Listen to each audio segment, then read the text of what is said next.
Hello, Steve White, TrekBoy89 for SteveOuts89.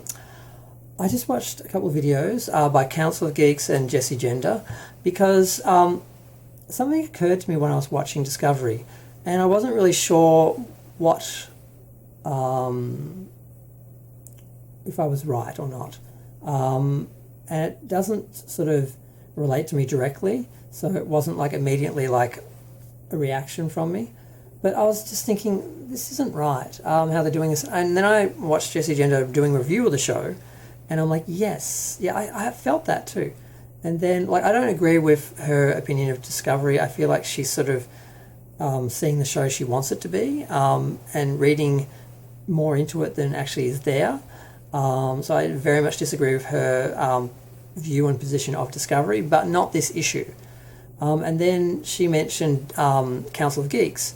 And I had watched Council of Geeks older videos about some of the Star Wars, Doctor Who stuff, and I didn't realise that she had changed.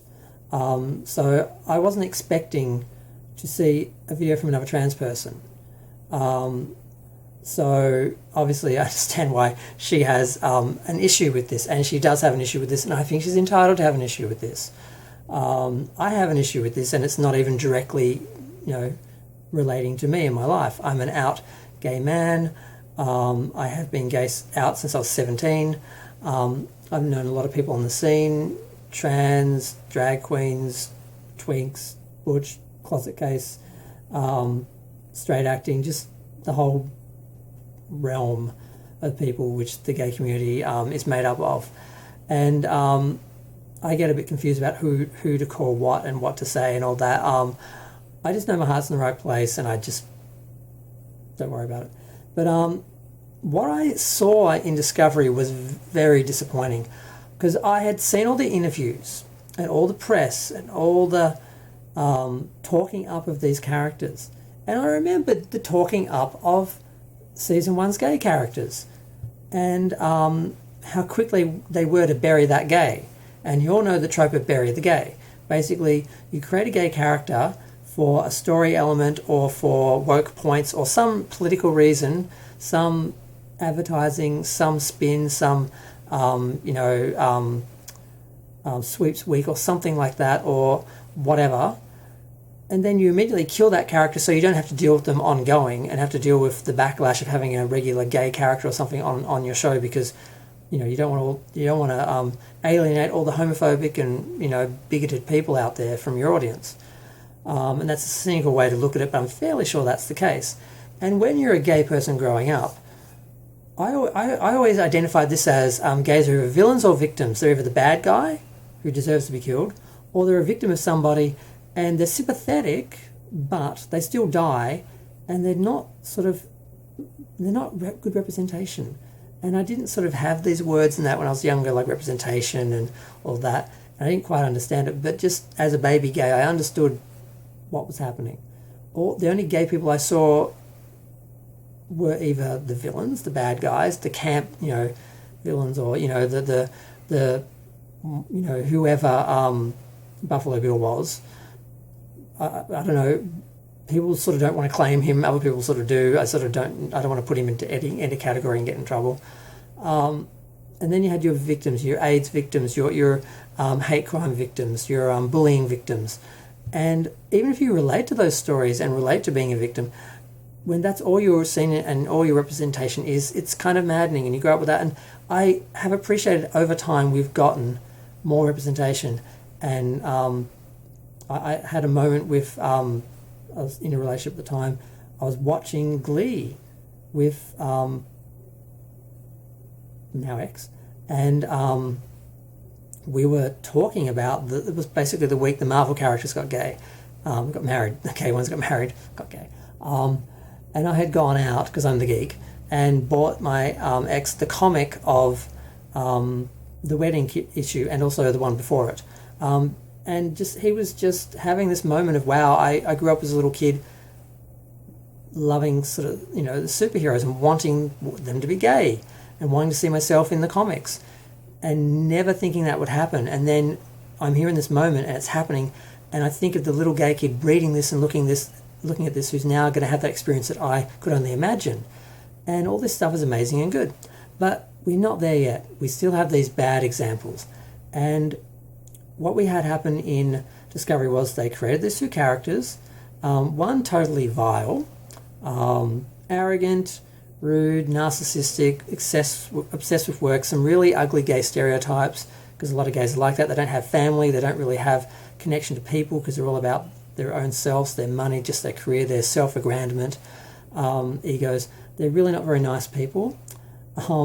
He was a perfect example of that, which I thought was kind of negative gay stereotyping. Then you had the opposite, the healer, the partner who was he was a nurse or a doctor or whatever, and because there's a lot of gay nurses who very much just different carers, just very whatever. So they had these two, and they didn't really seem to work as a relationship, but they had to have gay characters, and it just seemed like woke points. They just had to, we have to have gay characters because agenda. They didn't really seem like they didn't seem to work. And then very quickly, very soon in, they killed one of them just for shock value. And I was watching the show when Culber's neck was broken like that. And I was like, what the fuck? I was pissed. And I was literally standing, yelling at the TV. What the fuck, how can they do that? Just because I knew what it was. I was outside of the episode looking at it critically, not really watching it for enjoyment because I'm not a Discovery fan. And I was angry with what they did. Then after all, everyone lost their shit because we were sold this character, sold this show. You're going to have representation, finally, gays in Star Trek. Dead. No, we were not happy. So I was watching that all unfold, and then, okay, we'll bring him back. We'll create some conceited, stupid, sci-fi, doesn't make any sense ploy to bring the character back. And they do. We don't forgive them, but we're happy he's back. The guy's cute. I like him. I like the actor. I'd love to meet him. Hate the show. Don't know how I'm going to talk to him about the show without mentioning that. I met Anson Mount, and I just said up front, I'm a Trek purist. I hate Discovery, but I love your performance. Your character is the best thing in the show. I didn't want to be fake and blow smoke, but I didn't want to be rude either. It was very difficult. I can imagine a conversation with Mr. Cruz is going to be the same when I eventually meet him. So that happened. They fucked up, they fixed it, sort of. I mean, they're back together now. They still don't make any sense as a couple and don't work, and the other characters is hideous. And now we come with season 3. We're going to have trans and non-binary characters. And I'm like, oh, are we now? How's this going to go? So damn it hurt. They are going to start PRing this, and they do. And it's all about the representation, all about the woke points. They just want to say, we've got trans characters. And the chance of them using them for that and not actually giving them like real characters, a real point and a role, and then killing him off seemed fairly likely. But I just, for some reason, bought into it, and I thought, no, they're going to have these characters because, we have to have trans characters and everything now. So they're just going to be there, and they're just going to be brought onto the ship, and they'll just be members of the crew, and it will just be something we know about them that no one cares about, because why would anyone care about that in the future? I did think for a minute maybe that the Federation had regressed because of all the destruction and political, all that sort of stuff. Maybe there actually would be an issue from some people who were sort of being fundamentalists or something. I thought there might be some allegorical future reductive thing that was happening that they sort of would make today's case somehow. I thought they might do something like that. They didn't. But they brought them on, and immediately, the non-binary actor is playing a female character. She's not specifically feminine, but she's identified as a female. She doesn't identify herself as non-binary or hold anyone to anything like that. So, okay, we've got a non-binary actor, but they're playing just a female character. So that's not a huge achievement. I mean, if you've seen Orange is the New Black or Pose. There's several shows now that have trans actors playing either trans characters or female characters or male characters or whichever. That ground has been broken, so this is not groundbreaking, number one. And number two, we get to the other character.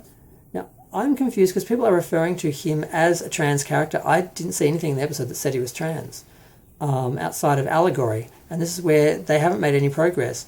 They are still using trans as allegory, as alien allegory. They don't have an actual trans character who's trans and nobody cares. They've got a trans actor playing a character who's an alien who has a trans experience, basically, where they have transitioned and they're making allegory to that.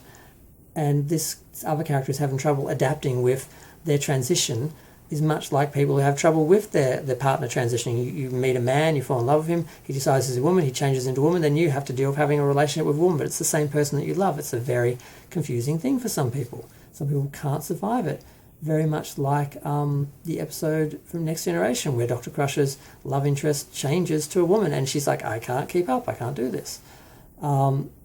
So right away they've killed the trans, they've buried the trans character, or buried the queer, or whatever you want to call that trope. I've always heard it as bury your gays, but Council of Geeks was calling it bury your queers, and she was angry, and I understand why she was angry, and it's not much scarier than an angry trans person, because they've got this, they seem to have the strength of a woman and the anger of a man, and that's a very scary thing. And I'd hope that's not offensive, but it's just, I was just like listening very carefully. I was scared of her. She was entitled to that anger, and I agree with it. So yeah, and Jessie Gender was sort of saying the same thing. She was sort of chiming in saying, look, I was expecting literal representation. I wanted to see myself in this universe as a trans character, not an allegory, not an alien, not something I have to extrapolate from. And I agree, and I'm surprised they did that. I really thought they would just have just a trans person and establish it somehow in the episode. Because all I said years ago, I said freaking 15, 20 years ago, when Enterprise came out, I thought Archer was going to be gay. Because I thought, how can they do something new with this? They've had, straight, normal sort of white captain. Then they had like British intellectual captain, French, all these things that Americans could have issues with because, they're very, And then we had black single father, and then we had single scientist woman. They were just going through all these different, things as captains. Then we had this, went sort of backwards and had this straight male again. I'm like, he must be gay then, like white male, he must be gay. And then I saw the actor, I'm like, oh, that's the guy who's in American Beauty. He was gay. I'm like, oh my God, we're going to have a gay captain. I thought this would be awesome. No queers up here was what the articles were saying. No queers up here, no queers in space. No. There was talk that one of the other characters was going to be gay, but then the actor's very homophobic. I met him and he was offensive. Won't mention any names. He turned out to be established sort of straight on the show, not specifically, but yeah, sort of. So they didn't do anything there. I thought they could have had a gay character there, and they didn't. So, and what I was saying at the time online was like, all you need to do is have a character mention their boyfriend at home they've wrote a letter to, or something in their personal life to establish that gays exist. Because the ugly thing people were saying at the time was that homosexuality is a disease, and it's one of the things that was cured by the 23rd century or 22nd century. That pissed me off for decades, because that's all I heard. People were saying, there's no gays in Star Trek. There's allegories, but there's no gays in Star Trek, because we cured that. That's the problem we got rid of. And I couldn't argue back against these a-holes because there was no proof of gays in Star Trek.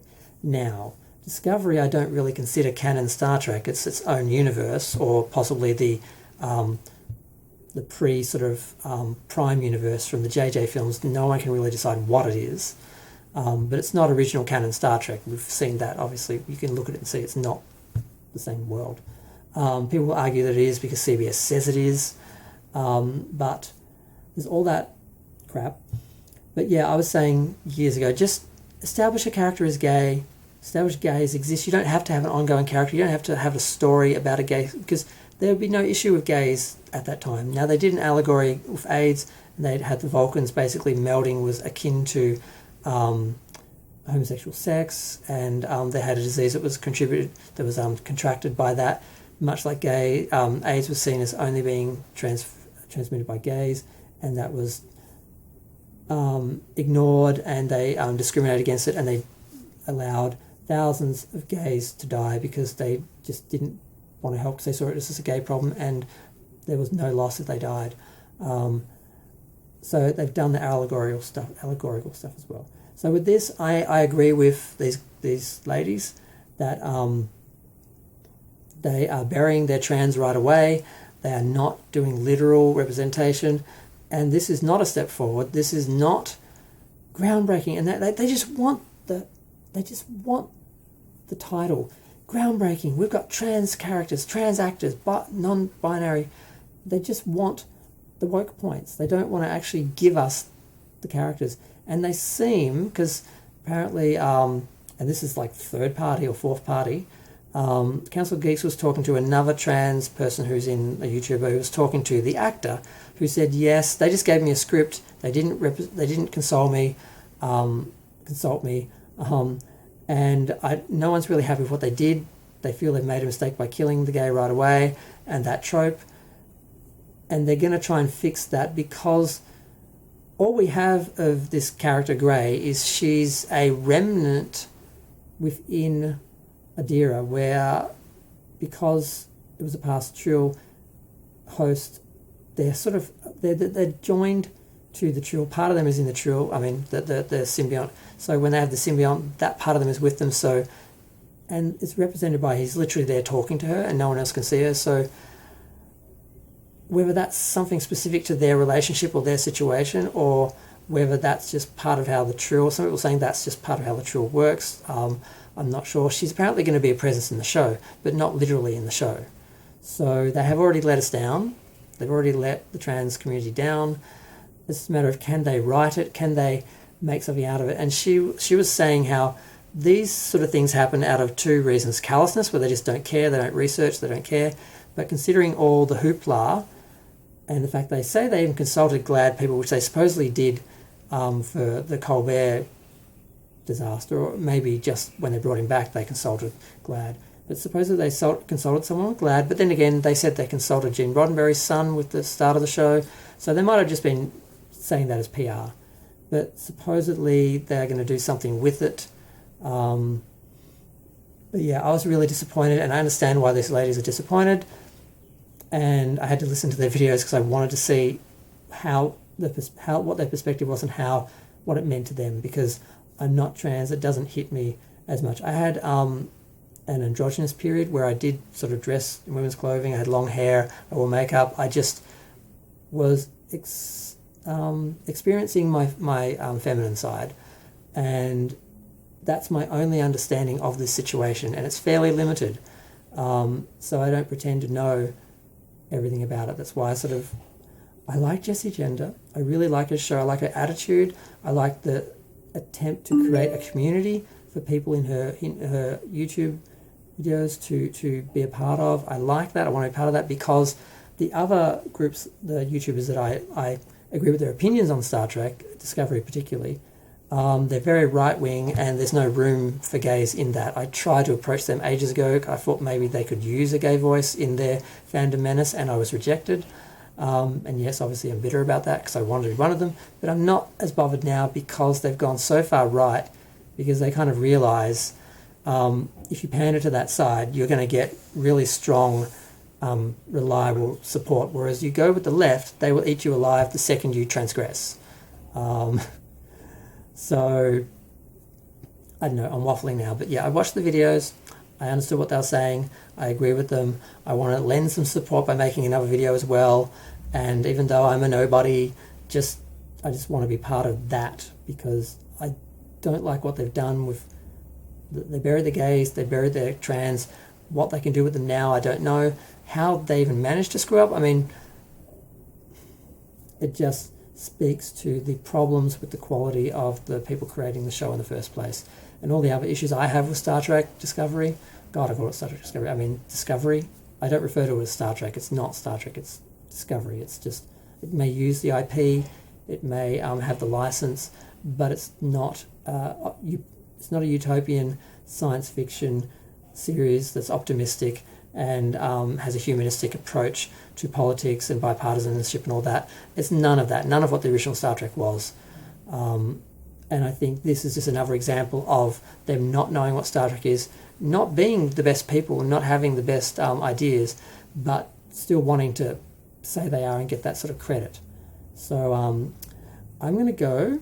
I can't believe my video was that long because, like I said, I'm not talking about my issues, and these ladies both did like 25-minute videos. And I thought, God, I can't listen to this too long. But of course I did, because once you start listening to people and they're telling their story and they're telling experience, you get involved in it. But yeah, I'm going to go. Feel free to share, like, comment, subscribe. Let me know what you think. I just want them to do better, but I still can't believe we're in this situation where we have to tell them. And Council Geeks is angry, and she's saying, stop doing this. And I'm saying the same thing, stop doing this. Because it's just ridiculous. Just have gay characters without any of the tropes that would have been progressive 5-10 years ago. You're behind the 8 ball now. Just try and keep up with the other shows that are not doing what you're doing and not burying their gays and actually allowing gay characters on the show, without any of those old, limitations and tropes. So Star Trek, you're not breaking new ground. You're not ahead of the game. You're not doing any of that. Just at least try and keep up. That's all I'm going to expect in the future, for them to stay where they are and sort of catch up, because they're behind at the moment. Still using allegory, still burying the gays, all that stuff. It's just reductive. Do better, Star Trek. On every term, in every way, do better. Thanks.